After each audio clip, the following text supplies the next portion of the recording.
Perkenalkan, nama saya Friko Ramaputung dengan kode NIM 2202 11060359. Video kali ini didedikasikan untuk mata kuliah struktur data kode MK TIK 2041 dan juga kepada Mr. Helbert Armando Mapali, Esko Master Engineering. Pada video ini, saya akan menjelaskan cara mengimplementasi ke-6 studi kasus menggunakan tipe data ke dalam bahasa pemrograman C++. Untuk memulainya, saya menggunakan kode blocks untuk menjalankan program dari C++. Sebelum masuk ke studi kasusnya, saya akan jelaskan fungsi-fungsi utama yang harus dan wajib ada sebelum menjalankan sebuah program pada bahasa C++, yaitu include IOStream, using namespace std, inMain, dan return. Untuk include IOStream adalah sebuah header file dari C++. Ini wajib digunakan agar kode program bisa dijalankan.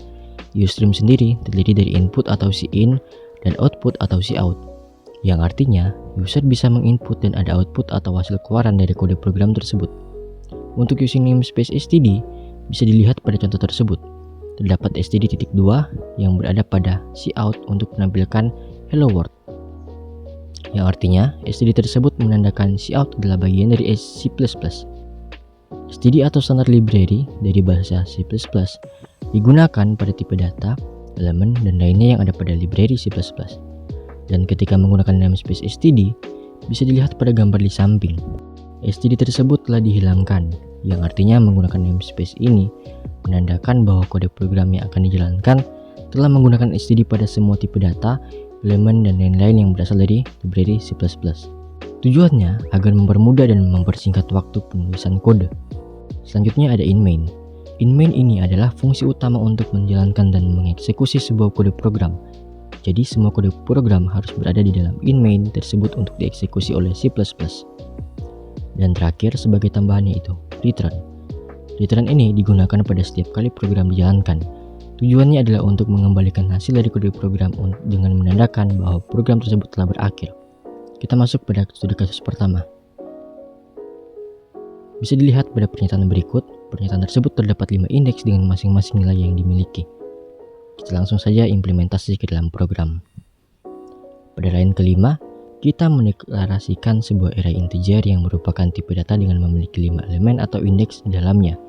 Setelah itu, kita menginisialisasikan dengan nilai yang terkait dengan studi kasus, yaitu 75, 80, 77, 90, dan 75. Selanjutnya, kita menggunakan perulangan yaitu for. Perulangan ini atau looping akan terjadi berulang sesuai dengan memenuhi sebuah kondisi tertentu. Perulangan tersebut akan berhenti ketika kondisi pada for sudah tidak memenuhi. Bisa dilihat pada proses berikut. Pertama, dideklarasikan integer dengan nama variabelnya i dan nilainya adalah 0. Kondisi selanjutnya dinyatakan bahwa i kurang dari 0. Ketika kondisi terpenuhi, maka akan dilanjutkan pada kondisi selanjutnya yaitu i++ atau menambahkan dengan angka 1. Dan hasilnya tersebut akan dimasukkan ke dalam fungsi cout untuk menampilkan hasilnya sesuai pada studi kasus. Untuk operator kurang dari digunakan untuk memasukkan data dari variabel ke dalam stream. Operator kurang dari diikuti oleh format string yang menentukan cara memasukkan data ke dalam stream. Dalam kasus cout, stream adalah stream keluaran. Operator kurang dari ini digunakan untuk memasukkan data dari variabel ke dalam stream keluaran. Selanjutnya, sistem akan mengulangi proses yang sama dan akan berlanjut ketika kondisi pada for memenuhi. Bisa dilihat pada proses sebagai berikut. For tersebut berhenti pada angka 4, dikarenakan 5 kurang dari 5 sudah tidak memenuhi kondisi.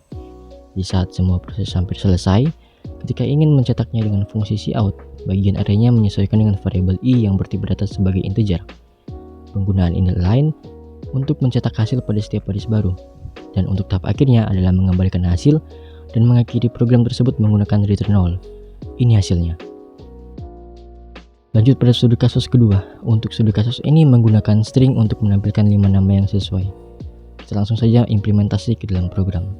Kasus kedua ini prosesnya sama seperti kasus pertama.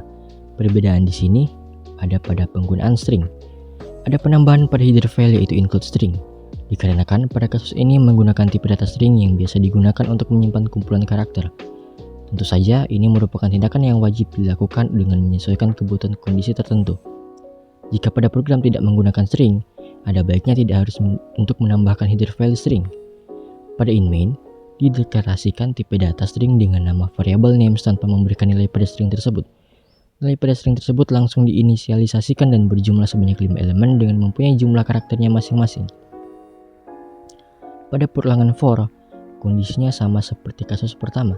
Akan terjadi 5 iterasi dan di saat untuk menampilkan setiap hasil dari iterasi akan ditambahkan dengan angka 1 dengan tujuan dijadikan sebagai penomoran untuk menerima nama yang disimpan pada string, yaitu 0, 1, 2, 3, dan 4. Tapi di saat untuk menampilkan variabel tersebut ditambahkan dengan 1 dan hasilnya akan menjadi 1, 2, 3, 4, dan 5. Selanjutnya pada names i, menyusukan hasil dari variabel i, yaitu 1, 2, 3, 4, dan 5. Dan hasilnya sebagai berikut. Lanjut pada kasus ketiga. Untuk kasus ketiga bisa dilihat hasil yang akan diimplementasi sebagai berikut. Untuk studi kasus ketiga mirip-mirip dengan kasus kedua. Perbedaannya ada pada cara menampilkan karakter dalam string. Dalam in-main, dideklarasikan tipe data string dengan nama variabel teks yang mempunyai nilai pasti bisa. Perulangan for sama seperti kasus-kasus sebelumnya. Kondisi yang menjadi penentunya adalah panjang karakter dari text length. Kondisi i kurang dari text length ini memastikan bahwa perulangan akan berhenti setelah mencapai akhir string. Jika memenuhi kondisi, maka proses perulangan akan dilanjutkan. Untuk menampilkan 5 iterasi tersebut, kita menggunakan cout dan memanggil variabel teks dari string tersebut dan menggunakan endline juga untuk mencetak hasil pada setiap baris baru. Dan hasilnya sebagai berikut. Lanjut pada kasus yang keempat. Pada studi kasus ini menggunakan pointer dengan hasil yang diharapkan sebagai berikut. Pada kasus ini, menggunakan struct sebagai tipe data bentukan untuk mengelompokkan data yang saling berkaitan, yaitu seperti pada line 5-7. Ada tipe data string dan integer dengan nama variable, title, author, dan quantity. Setelah mendeklarasikan struct, pada in-main untuk struct book membuat objek baru yaitu book dengan huruf B kecil. Selanjutnya menggunakan pointer untuk mengakses dan memanipulasi informasi data pada struct book, dan untuk bersend book sebagai string yang mencetak informasi dari struct book. Untuk line ke-14-ke-16, pada pointer tersebut telah memodifikasi setiap variabel title, author, dan quantity dengan tipe data string dan integer dari struct book. Dan hasilnya sebagai berikut. Pada title berisi nilai string, badai pasti berlalu. Pada author berisi nilai string, margaret, pada quantity berisi nilai integer 2. Untuk line ke-18-20, bertujuan untuk mencetak hasil dari modifikasi pointer yang telah memberikan nilai string karakter dan nilai integer seperti pada line ke-14-ke-16. Dan hasilnya dari kode program tersebut bisa dilihat. Lanjut pada studi kasus kelima. Studi kasus kelima ini bertujuan untuk menukar dua bilangan. Pada kode program di atas menggunakan void sebagai return type dari fungsi. Dalam deklarasi void swap ini, fungsi swap ini tidak mengembalikan nilai. Tidak ada nilai yang dikembalikan ketika selesai dieksekusi. Dalam konteks ini, fungsi swap hanya bertujuan untuk melakukan tindakan atau manipulasi pada variabel-variabel yang diberikan tanpa menghasilkan nilai kembali. Di dalam fungsi swap, di dalam tanda kurung ada int a dan ada integer b. Itu sebagai penyimpanan nilai sementara. Setelah itu, deklarasikan dua variabel yaitu a dan b serta temp sebagai nilai awal dari variabel e. Proses pertukarannya mulai dari nilai a disimpan ke dalam temp, kemudian nilai a diperbarui dengan nilai dari b, dan akhirnya nilai b diperbarui dengan nilai yang awalnya ada di temp. Dengan demikian, nilai antara a dan b berhasil ditukar. Pada in-main, mendeklarasikan tipe data integer dengan nama variabel num1 dan num2, dengan masing-masing mempunyai nilai tersendiri yaitu 5 dan 10. Lanjut untuk mencetak hasil. Pertama, cetak untuk nilai sebelum mengalami pertukaran dengan memberikan pertukaran yang sesuai. Selanjutnya, menggunakan fungsi swap dengan parameter angka num1 dan num2. Setelah itu, lanjut untuk mencetak hasil dari pertukaran tersebut. Kesimpulannya, hasil dari proses fungsi swap adalah pertukaran nilai. Jadi ketika fungsi swap dipanggil ke dalam in-main, maka proses selanjutnya akan menggunakan proses dari fungsi swap. Dan untuk hasilnya sebagai berikut. Pada kasus yang terakhir, untuk studi kasus ini bertujuan untuk menghitung faktorial dengan mengimplementasi ke dalam C++. Pada kasus ini, dideklarasikan tipe data integer dengan nama variabel faktorial yang mempunyai nilai parameter integer n. Alasan in faktorial di luar fungsi in-main dikarenakan penggunaan fungsi in akan digunakan secara umum. Di dalam faktorial ada sebuah kondisi. Jika n sama dengan 0, maka hasil yang akan dikembalikan adalah 1. Tapi jika n tidak sama dengan 0, maka akan mengembalikan nilai dari n dikalikan dengan faktorial. Yang artinya, faktorial dari n adalah hasil perkalian semua bilangan bulat positif dari 1 sampai n. Pada in-main, dideklarasikan tipe data integer dengan nama variabel n. Selanjutnya, mencetak sebuah pernyataan sebagai acuan untuk menginput sebuah nilai dari variabel n. Untuk cin sendiri merupakan inputan stream yang berasal dari header file iostream, sama seperti cout. Tujuan dari cin ini untuk menginput sebuah nilai sesuai dengan tipe data yang akan diinput. Untuk operator lebih dari, digunakan untuk mengambil data dari stream ke dalam variabel. Operator ini diikuti oleh variabel yang akan menyimpan data dari stream.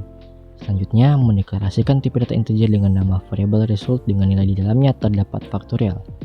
Setelah itu, menampilkan dan mencetak hasil dari proses yang telah dilakukan dengan menggunakan cout dan memanggil setiap variabel yang diperlukan seperti n untuk angka yang diinput dari stream, dan result adalah hasil dari faktorial. Hasilnya sebagai berikut.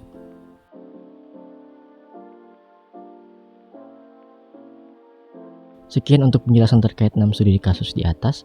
Semoga dapat membantu pemahaman kalian semua mengenai penggunaan dan cara mengimplementasi sebuah studi kasus ke dalam program menggunakan bahasa C++. Saya Friko, sampai jumpa di lain video. Terima kasih.